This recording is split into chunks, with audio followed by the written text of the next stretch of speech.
बिस्मिल्लाहिर्रहमानिर्रहीम। अस्सलाम वालेकुम स्टूडेंट्स, कैसे हैं स्टूडेंट्स आप लोग। उम्मीद करता हूँ खैरियत से होंगे। मैं हूँ आपका टीचर मोहम्मद यामीन और आप देख रहे हैं वाइस लर्निंग। बच्चों, आज का एक टॉपिक हमारा है first equation of motion, second equation of motion and third equation of motion. अब ये इक्वेशन ऑफ मोशन अगर आपको याद नहीं तो मैं आपको याद दिलाता हूँ। काइनेमेटिक्स के चैप्टर में 3 इक्वेशंस हमारे पास मौजूद हैं। पहली बात तो मैं आपको बताऊंगी ये क्यों यूज़ होती है। देखो बेटा, काइनेमेटिक्स जब हम पढ़ रहे थे तो काइनेमेटिक्स में कुछ चीज़ें हमने पढ़ी थी, जिसमें एक था डिस्प्लेसमेंट, दूसरा था वेलोसिटी, तीसरा था एक्सेलरेशन, फिर इसमें हाइट भी थी, फिर उसमें डिस्टेंस भी था, फिर उसमें स्पीड भी थी, बहुत सारी चीज़ें थी एंड देन उसमें टाइम भी था। अब ये बहुत सारी चीज़ों को फाइंड करने के लिए हमें कुछ चाहिए, कोई फार्मूलाज चाहिए होते हैं। तो उसके लिए हम 3 फार्मूलाज ड्रॉ करते हैं। इन्हीं इक्वेशन को हम फार्मूलाज भी कह सकते हैं, ठीक है। मोशन, फार्मूलाज ऑफ मोशन भी कह सकते हैं। तो आपकी मर्जी है, आप कुछ भी कह लें, लेकिन एक्चुअल नाम जो हमारी बुक में यूज होता है वो क्या यूज होता है, इक्वेशंस ऑफ मोशन। तो ठीक है, फिर हम क्या करते हैं कि इक्वेशंस ऑफ मोशन को बनाते हैं। तो इक्वेशंस ऑफ मोशन के लिए पहली इक्वेशन ऑफ मोशन सॉल्व करते हैं, ठीक है। अब इक्वेशन ऑफ मोशन के लिए एक बॉडी मूव करती है किसके साथ, कांस्टेंट एक्सेलरेशन के साथ। Body moves with constant acceleration. इतनी छोटी सी हमने एक हेडिंग बनाई है और अब इस हेडिंग के अंदर हम लिखना शुरू करते हैं। तो बेटा, आपके पास एक्सेलरेशन का एक फॉर्मूला है जो कि पहले आप पढ़ चुके हो, और वो क्या है भाई, acceleration is equals to V F minus V I divided by T. ये कॉमन सा फॉर्मूला है एक्सेलरेशन का और आपने कई दफा पढ़ भी रखा है और इस काइनेमेटिक्स में सॉल्व भी हुआ है। दोबारा पीछे जाके देख लेना, ठीक है। अब आप क्या करते हैं, सर ये तो छोटा सा फॉर्मूला है, इसको क्या करना है, इसको क्रॉस कर देते हैं। ये कर देते हैं हम इसको क्रॉस मल्टीप्लाई, ठीक है। क्या करते हैं हम इसको क्रॉस मल्टीप्लाई। जब क्रॉस मल्टीप्लाई करते हैं तो क्या होगा कि a को t के साथ क्रॉस कर देते हैं, तो ये हो जाएगा a मल्टीप्लाई बाय टी। तो बीच में कुछ नहीं होता तो मानो मल्टीप्लाई है, तो ए टी हो गया is equals to V F minus का वी आई। बेटा, ये वी आई माइनस का है, ये यहां आएगा तो प्लस का हो जाएगा, तो ये हो जाएगा वी आई प्लस का A T is equals to V F. अब चाहो वी एफ को इधर लिख लो या वी एफ को उधर लिख लो, तो ये हो जाएगा क्या, V F is equals to V I plus का ए टी। यह बन गई आपके पास पहली इक्वेशन ऑफ मोशन, ठीक है। एक दफा मैं और समझा दूं, हम सिंपल एक्सेलरेशन का फॉर्मूला लिखेंगे, टी को उठाएंगे, यहां से क्रॉस मल्टीप्लाई करेंगे और ए के साथ मल्टीप्लाई कर देंगे, ठीक है। उसके बाद हमारे पास वैल्यू बन जाएगी A T is equals to V F minus V I, ऊपर वाली बच गई, सही है। अब ये माइनस क्या है, इसको इधर लेकर आ जाओ, तो ये प्लस का हो जाएगा V I plus A T is equal to V F. तो फिर हमने वी एफ को इधर लिख दिया और इसको उधर लिख दिया, ये हमारी मर्जी पर डिपेंड करता है। V F is equal to V I plus A T, ये पहली इक्वेशन तो हो गई हमारे पास डन। चले फिर अब नेक्स्ट इक्वेशन करते हैं। हाँ जी बच्चों, तो अब हम करेंगे सेकंड इक्वेशन, और सेकंड इक्वेशन करने के लिए हमें क्या करना पड़ेगा, हमें एक पुरानी कुछ बातें याद करनी पड़ेंगी। बेटा, मैंने आपने लेक्चर्स में पढ़ा होगा, मैंने अपनी वीडियो में डाला भी है कि स्टार्ट करना है हमें एवरेज वेलोसिटी से। अब मैं आपको ये समझा दूं, याद करा दूं कि एवरेज वेलोसिटी किसके बराबर होती है, वो उसका फॉर्मूला उठाना पड़ेगा। जैसे पहले हमने एक्सेलरेशन का फॉर्मूला उठाया था ना, अब हम एवरेज वेलोसिटी का फॉर्मूला उठाएंगे। तो बेटा, एवरेज वेलोसिटी एक्चुअल में बराबर होती है V A V is equals to total displacement divided by time. ये होती है एवरेज वेलोसिटी। और मैं आपको यहाँ पे, अगर आपको याद नहीं है, पहली बात तो याद होना चाहिए, लेकिन फिर भी मैं लिख देता हूं कि एस का मतलब है यहां हम डिस्प्लेसमेंट की बात कर रहे हैं, ठीक है, और यहां हम टाइम की बात कर रहे हैं, ठीक है। अब आप एक काम करो, इसे कर दो क्रॉस मल्टीप्लाई, क्रॉस मल्टीप्लाई। तो बेटा, जब आप क्रॉस मल्टीप्लाई करोगे तो ये t जो है ये साहब यहां से जाएंगे, इसके साथ मल्टीप्लाई कर जाएंगे। तो अब मैं आपको लिख के देता हूं तो ये आपके पास हो जाएगा V A V is multiply by time is equals to S. ये बन गया एस, ठीक है। तो अब आपके पास एस को इधर लेके आते हैं, तो ये हो जाएगा S is equals to V A V multiply by T. अब यहां ब्रेक लगाओ और मैं आपको एक छोटी सी चीज समझाऊं। बेटा कभी भी एवरेज कैसे फाइंड करते हैं ये जरा मैं आपको समझाता हूं। देखो आपकी क्लास में अगर आपके पास, अब पहले हो सकता है आपने मैथ में पढ़ा भी हो, लेकिन मैं आपको एग्जांपल दे देता हूं। आपकी क्लास में मानो 5 स्टूडेंट हैं या 10 स्टूडेंट हैं। 5 इसलिए बोल रहा हूं कि मुझे करना आसान हो जाएगा। 5 स्टूडेंट हैं और टोटल मार्क्स थे किसके, 50 मार्क्स का टेस्ट था। अब किसी बच्चे ने नंबर लिए कितने, 30, किसी ने लिए 20, किसी ने लिए 40, किसी ने लिए 35। अब आपको एवरेज लेनी है, तो एवरेज कैसे लेंगे, आप एक काम करेंगे, सबको, किसी ने 30 लिए हैं, किसी ने 35 लिए हैं, किसी ने 45 लिए हैं, किसी ने 48 लिए हैं और किसी ने 42 लिए हैं। ऐसे कुछ नंबर लिए हैं 5 लोगों ने।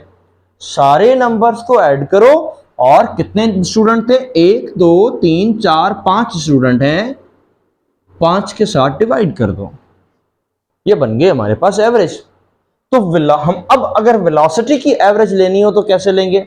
अब हमारे पास 2 तरह की वेलोसिटीज होती हैं। एक वेलोसिटी हमारे पास होती है इनिशियल, एक वेलोसिटी हमारे पास होती है फाइनल। 2 वेलोसिटीज होती हैं, दोनों को प्लस कर दिया। प्लस कर दिया तो कितनी वेलोसिटीज हैं, 2 हैं, तो 2 के साथ आप डिवाइड कर देंगे। ये किसके इक्वल आ गई, एवरेज वेलोसिटी के इक्वल आ गई। अब ये हमारे पास एवरेज वेलोसिटी की एक और वैल्यू मिल गई। हम क्या करेंगे कि यहां पर उसे पुट करेंगे। अब आप देखना क्या करता हूं मैं, वो रफ वर्क है, उसको आपने इधर नहीं, इसके साथ नहीं लिखना। आपने क्या करना है, एस को ऐसे का ऐसा लिखो। एवरेज वेलोसिटी की जगह आप क्या लिखोगे, V I plus V F divided by 2। ये मैंने इसकी जगह लिखा और टाइम के साथ हम क्या कर देंगे, मल्टीप्लाई कर देंगे। ठीक हो गया। अब बेटा एक बात और, आपने यहां पे क्या करना है, आपने करनी है put the value of F. Sir V F, sir ये क्या बात हुई, आपने पता नहीं कहां से लिख दिया, हमें तो नहीं समझ में आ रहा। अब मैं समझाता हूं बेटा, वीडियो को थोड़ा सा पीछे करके देखो। फर्स्ट इक्वेशन ऑफ मोशन हमने की है, जो कि क्या की है मैं यहां पे बताता हूं। फर्स्ट इक्वेशन ऑफ मोशन आपने लिखी है V F is equals to V I plus का ए टी। तो ये किसकी वैल्यू निकली, वी एफ की निकली ना, V F is equals to V I plus का ए टी, राइट हो गया। यहां पर भी तो ऐसा ही है ना। तो अब हम क्या करते हैं कि उस वी एफ की जगह इसकी वैल्यू लिख देते हैं। तो पहले तो मैं यहां पे ऐसा करता हूं कि क्या आएगा, ये देखो S is equals to, bracket लगाओ, जैसे है वैसे ही लगाओ, वी आई जैसे है वैसे का वैसा लिखो, नीचे 2 है जैसा है वैसे का वैसा लिखो, प्लस की साइन है जैसी है वैसे की वैसे लिखो। अब ये जो वी एफ है ना, वी एफ की जगह आपको क्या लिखना पड़ेगा, V I plus A T.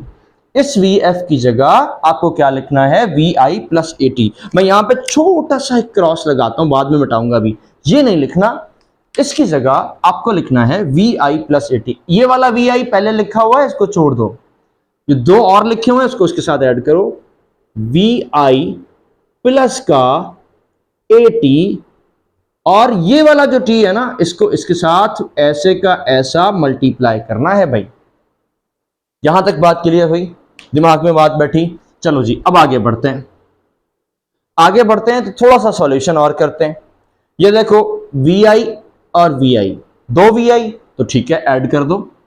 S is equals to एक वी आई और एक वी आई, कितने वी आई हो गए, 2 वी आई, प्लस का यहां पर आपके पास क्या आ गया बचा, ए टी डिवाइडेड बाय क्या आ गया, 2 मल्टीप्लाई बाय जो टी से हो रहा था ऐसे का ऐसा ही टी के साथ मल्टीप्लाई कर दो। अब आपने क्या करना है, इस टी को इन दोनों के साथ मल्टीप्लाई करना है। तो क्या करेंगे मैं आपको करके दिखाता हूं। एस इज इक्वल्स टू, पहले तो टी को किसके साथ मल्टीप्लाई करें, मैं यहां पे एक एरो बनाता हूं इसके साथ। ठीक है, कैसे मल्टीप्लाई करेंगे, 2 को वैसे का वैसा लिखो, वी आई वैसे का वैसा लिखो और टी को साथ में मल्टीप्लाई कर दो इस तरह, ये हो गया मल्टीप्लाई। फिर क्या करना है, इस टी को इसके साथ मल्टीप्लाई कर दो, तो क्या हो जाएगा देखो, प्लस ए के साथ तो कुछ भी मल्टीप्लाई नहीं हो रहा, टी को टी के साथ मल्टीप्लाई करोगे तो क्या हो जाएगा, ये टी स्क्वायर। ठीक है बेटा, और ये नीचे 2 है, ये 2 बेचारा अभी ऐसे का ऐसा रहेगा। अब ये 2 इन सबको उधेड़ देगा, कैसे उधेड़ेगा देखते हैं। देखो बेटा, ये 2 इसे भी डिवाइड कर रहा है, 2 इसे भी डिवाइड कर रहा है, तो हम एक काम करते हैं, हम अलग अलग इसको डिवाइड कर लेते हैं। s is equal to 2VIT divided by 2 plus AT square divided by 2, यानी कि ये 2 डिवाइड हो रहा था, हमने 2 को इसके साथ भी डिवाइड कर दिया और इसके साथ भी अलग अलग डिवाइड कर दिया, तो बेटा ये वाली वैल्यू तो कैंसिल हो जाएगी। ठीक है, इधर ये कैंसिल नहीं होगा, ये ऐसे का ऐसा आएगा, तो ये बचेगा s इज इक्वल टू, यहां क्या बचा, VIT प्लस, अब ये नीचे जो 2 है ना, मैं इसको ऐसा करके अलग से लिख देता हूं 1/2, ताकि नंबर अलग हो जाएंगे और ये दोनों वेरिएबल अलग हो जाएंगे। ये भी ठीक है, ये भी ठीक है, लेकिन हमारी बुक में इक्वेशन ऐसे बनी हुई है तो हमने उसे अलग कर दिया। ये बन गई हमारे पास सेकंड इक्वेशन ऑफ मोशन। क्या कहते हो, समझ आई या नहीं आई? नहीं आई तो भी कमेंट कर देना, आई तो भी कमेंट कर देना, ताकि पता लग जाए कि भाई आपको समझ आ रही है या नहीं आ रही। कम से कम इतना तो पता लगेगा कि आप हमारी वीडियोस को देख रहे हैं। तब तक के लिए थर्ड इक्वेशन ऑफ मोशन। अच्छा बच्चों, अब हमारे पास है equation number third equation of motion को कैसे सॉल्व करना है और क्या करना है, इसको हम अभी कर लेते हैं। तो बेटा स्टार्ट करते हैं कहां से, फर्स्ट इक्वेशन से। अब फर्स्ट इक्वेशन ऑफ मोशन क्या होती है, पहले मैं वो लिखता हूं, फिर आपको मैं समझाता हूं। First equation of motion, first equation of motion की आपको वैल्यू लेनी है और वो क्या है जनाब, VF is equal to VI plus का AT। यह है फर्स्ट इक्वेशन ऑफ मोशन। अब आप क्या करोगे, इसको स्क्वायरिंग बोथ साइड कर दोगे, स्क्वायरिंग बोथ साइड्स। तो पहला काम तो हम कर देते हैं क्या, स्क्वायरिंग बोथ साइड। तो VF का स्क्वायर कर देते हैं और इसका भी हम स्क्वायर कर देते हैं।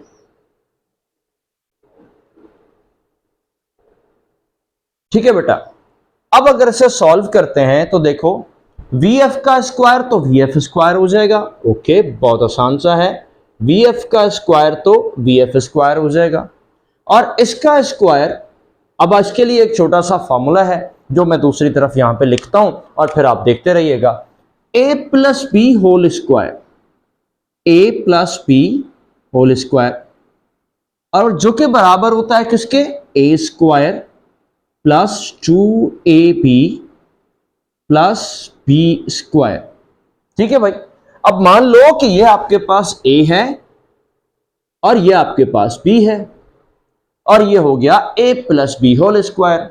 फॉर्मूला आपके सामने है, पहले करना है आपने A का स्क्वायर, इसका मतलब A की वैल्यू क्या है, VI, तो आप क्या करोगे, VI का स्क्वायर कर दो। फिर फॉर्मूला आएगा क्या, 2AB, तो 2 तो आप फॉर्मूला से उठा दो और A की जगह क्या लिख दो, VI लिख दो। B की जगह क्या लिखोगे, AT लिखोगे। ठीक है बेटा, आगे चलते हैं। आगे फिर प्लस बी स्क्वायर। ओके, तो आप B का स्क्वायर करोगे तो मतलब AT का आप क्या कर दो, होल स्क्वायर कर दो। ठीक हो गया, ये आपके पास वैल्यू आ गई। अब आप इस वैल्यू को सॉल्व कर लो। वैल्यू को सॉल्व करते हैं तो कैसे करते हैं, जरा देखो, VF स्क्वायर, ओके हो गया, is equal to VI square, bracket से बाहर आ गया, इन दोनों को मल्टीप्लाई कर दो, ये हो जाएगा 2, साथ में आ जाएगा VI और साथ में आ जाएगा ए टी। ठीक है, ए के ऊपर भी स्क्वायर है तो आप क्या करो, ए का भी स्क्वायर कर दो और टी का भी स्क्वायर कर दो। ये हो गया ए स्क्वायर टी स्क्वायर। यहां तक बात क्लियर हो गई बेटा? ठीक है, अब हमें क्या करना है, अब आप ये वाली दो आखिरी वाली दो वैल्यूज देखो, ये वाली, इन दो वैल्यूज को आपने देखना है। ठीक है, इसमें से आपने दो चीजों को कॉमन लेना है। पहली बात, क्यों लेना है इसका जवाब आखिर में दूंगा। ओके, और कॉमन क्या आएगा ये भी मैं बताता हूं। आप एक काम करो, यहां से लिखो टेकिंग कॉमन। किसे कॉमन ले रहे हैं? एक 2 को और दूसरा आप किसको कॉमन लेंगे? ए को। चलो जी, अब मैं आपको समझाता हूं क्या करने जा रहे हैं। वी एफ स्क्वायर हो गया, वी आई स्क्वायर को ऐसे का ऐसा लिख दो। ठीक है, इन दोनों में से कॉमन ले लो। क्या? 2 को कॉमन ले लो और ए को भी कॉमन ले लो और ब्रैकेट लगाओ, क्योंकि जो बचेगा वो लिखेंगे। ठीक है, अब क्या बचेगा, क्या लिखेंगे देखते हैं। 2 कॉमन आ गया बाहर, ठीक है, वी आई कॉमन आ गया, ठीक है। अच्छा, अब मैं आपको एक बात बताता हूं, कॉमन का मतलब क्या होता है। देखो, जब भी आप कोई चीज कॉमन लेते हो ना, तो उस चीज से पूरी ब्रैकेट को अलग अलग डिवाइड करते हो। तो पहले मैं ये वाला प्रोसीजर करता हूं। क्या करते हैं? 2 V I A T, common क्या लिया है? 2a, तो आप क्या करो, 2a से डिवाइड कर दो। फिर आप क्या करो, ए स्क्वायर टी स्क्वायर लिखो। कॉमन क्या लिया है? 2a, तो उससे 2a से डिवाइड कर दो। या आपने डिवाइड कर दिया। अब देखो क्या हो रहा है, देखो 2 और 2 कैंसिल हो जाएगा, वेरी गुड। a और a भी कैंसिल हो जाएगा, ठीक। अब इस तरफ आ जाओ, यहां पर a है और इधर स्क्वायर है, एक कैंसिल हो जाएगा, एक बचेगा। यहां तक बात क्लियर हो गई? आगे बढ़ो। अब आगे बढ़ते हैं तो जो बचा वो लिख लेते हैं। बचा क्या? V F square is equal to V I square plus 2a। अब आप ब्रैकेट में जाओ, क्या बचा? ये तो दोनों नहीं बचे, आपके पास सिर्फ बचा ऊपर वी आई और टी बचा। इधर आपके पास क्या बचा? ए टी स्क्वायर डिवाइडेड बाय 2 बचा। थोड़ा सा मिक्स हो गया, चलो खैर है, कोई नहीं, आपको समझ में आना चाहिए। ठीक है, क्या बचा भाई? वी आई बचा, टी बचा। आप ये प्लस का साइन ऐसे का ऐसा लगा दो, और इस तरफ क्या बचा? ये 2 तो कैंसिल नहीं हुआ, तो टी नीचे लिख दोगे, ए बचा और यहां से टी स्क्वायर बचा। बेटा अगर आपको याद हो तो सेकंड इक्वेशन ऑफ मोशन जो है वो किसके बराबर होती है? S is equal to V I T plus 1/2 A T square के बराबर होती है। जिसे ऐसा भी लिख सकते हैं, S is equal to V I T plus A T square divided by 2। Video पीछे करके देख लेना, मैंने अभी ये सॉल्व कराई हुई है, ठीक है ना। तो फिर क्या करते हैं इसको, अच्छा इसका मतलब देखो, वी आई टी, हाँ वी आई टी यहां पे भी है, यहां पे भी है, ए टी स्क्वायर डिवाइडेड बाय 2 इधर भी है, इधर भी है। तो इसका मतलब ये पूरी वैल्यू किसके बराबर है? एस के बराबर है। तो फिर हम एक काम करते हैं, अगर हमें ये बात पता लग गई है तो फिर ऐसा करते हैं कि हम V F square is equal to V I square plus 2a, और अब इस पूरी ब्रैकेट की जगह आपने क्या लिख देना है? एस लिख देना है। ये पूरी ब्रैकेट खत्म हो गई, कौन सी? ये वाली ब्रैकेट खत्म हो गई, और उसकी जगह आपने क्या लिख देना है? एस लिख देना है। तो मैं इसको थोड़ा सा नीचे करके लिखूं ताकि आपको ज्यादा सा क्लियर नजर आए। तो देखो भाई, V F square is equal to V I square plus 2a और साथ में आ जाएगा s। अब हमें क्या करना है? वी आई स्क्वायर को इधर ले जाना है, तो मैं यहां पे सॉल्व करता हूं, ठीक है, मुझे ज्यादा नीचे होना पड़ रहा है। मैं इधर इसको सॉल्व करता हूं, तो क्या बनेगा मेरे पास? वी एफ स्क्वायर यहां पे ये प्लस का है, इधर लेकर जाएंगे तो माइनस का हो जाएगा वी आई स्क्वायर। इस तरफ अकेला कौन बच गया बेचारा, 2as। अब आप चाहो तो इसको ऐसे लिख दो, 2as is equal to V F square minus V I square. ये जनाब आपके पास थर्ड इक्वेशन ऑफ मोशन तैयार हुई, सॉल्व भी हो गई। मुझे उम्मीद है कि आपको समझ भी आ गई होगी, उम्मीद तो मैं यही लगा सकता हूँ, बाकी अल्लाह मालिक है। ठीक है जी, नहीं समझ आए तो भाई कमेंट कर देना, एक दफ़ा फिर किसी और तरीके से किसी और स्टाइल में समझा देंगे, कोई और मेथड भी है उससे समझा देंगे। बस जब तक आप करो, जब तक आप मुझे कमेंट दे दें कि हाँ समझ आई या नहीं आई। ओके जी, तीनों इक्वेशंस हमारी पूरी हो गई हैं। और अगर कोई बात करना चाहें, कुछ बोलना चाहें, कमेंट करना चाहें, कोई अच्छाई बुराई करना चाहें तो ज़रूर मैसेज कर दिया करो, बात कर लिया करो और कमेंट दे दिया करो। तब तक के लिए दुआ में याद रखिएगा। अल्लाह हाफिज़ व नासिर।